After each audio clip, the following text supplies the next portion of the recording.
दुर्जन का साथ। एक बार फिर से आप सबका स्वागत है स्टोरी ट्विन एंजल में। तो चलिए शुरुआत करते हैं इस नई कहानी को।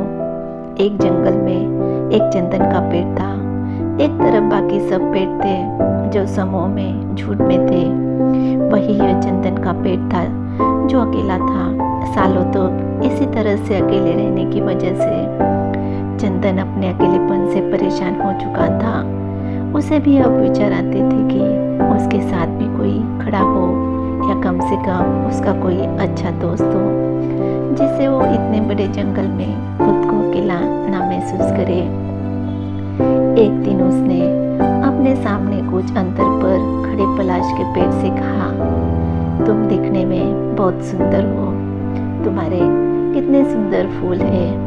मुझे पता है तुम्हारे कई सारे मित्र होंगे, लेकिन अगर तुम चाहो तो मैं भी तुम्हारा मित्र बनना चाहता हूँ। पलाश का पेड़ मुस्कुराया और बोला, हाँ हाँ क्यों नहीं, बल्कि मुझे तुम्हें मित्र बनाकर खुशी होगी, क्योंकि तुम ज़्यादा सुंदर ना सही, लेकिन तुम्हारी खुशबू इस पूरे जंगल को महकाती है। तुम्हारी वजह से हमारे आसपास की हवा खुशनुमा रहती है और हमारा दिन अच्छा गुजरता है। पलाश की मीठी मीठी बातें सुनकर चंदन के पेड़ को बहुत अच्छा लगा। उसे लगा कि आखिरकार वह अब अकेला नहीं रहेगा और पलाश उसका सच्चा मित्र बन गया। लेकिन वह कितना गलत सोच रहा था ये उसे अपने भविष्य में पता चलने वाला था।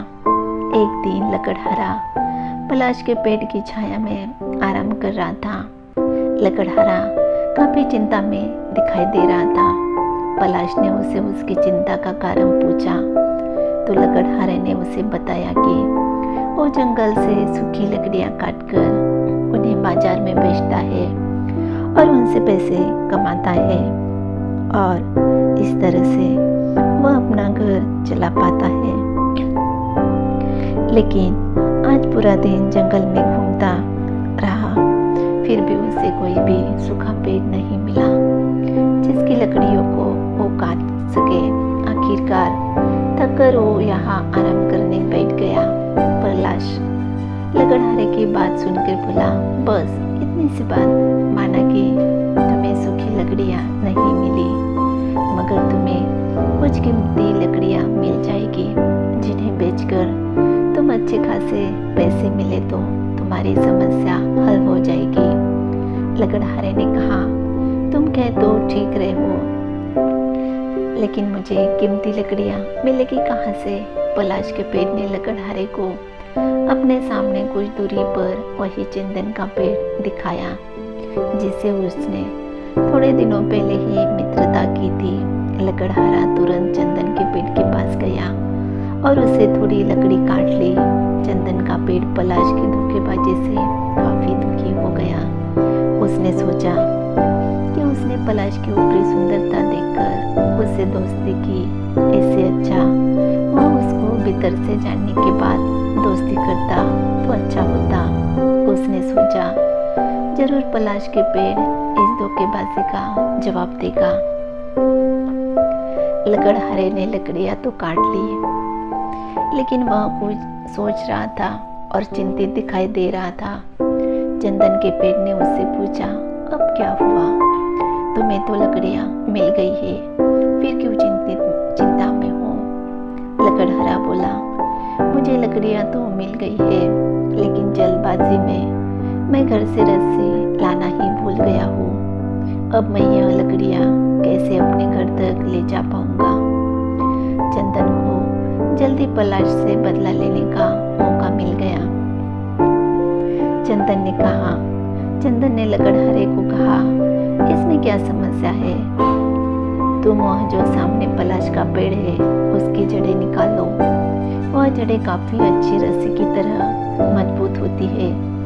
उनका इस्तेमाल करके तुम अपनी लकड़ियां बांधकर अपने घर तक ले जा सकते हो।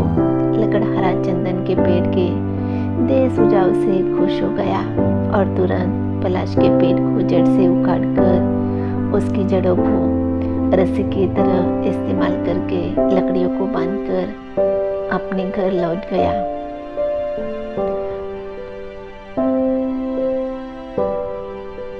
पलाश का पेड़ जड़ से उखड़कर जब अपनी आखिरी सांसें गिन रहा था, तब चंदन के पेड़ ने उसे धोखेबाजी का कारण पूछा। तो उसने बताया कि वह चंदन की खुशबू से जलता था, क्योंकि उसके फूलों की खुशबू चंदन की खुशबू की वजह से दब जाती थी और सभी चंदन की खुशबू की तारीफ करते थे बजाय उसके फूलों की खुशबू की। उस दिन से चंदन के पेड़ ने तय किया कि वह किसी को भी अच्छी तरह से जाने बगैर कभी दोस्ती नहीं करेगा। उसे यह भी समझ में आ गया कि दुर्जन के साथ से अच्छा अकेला रहना ही होता है। तब से चंदन का पेड़ जंगल में अकेला ही रहता। तो फ्रेंड्स, आप मेरे चैनल पे नए हो और ऐसी नई नई कहानी सुनने के लिए चैनल को लाइक, शेयर और सब्सक्राइब करना मत भूलें।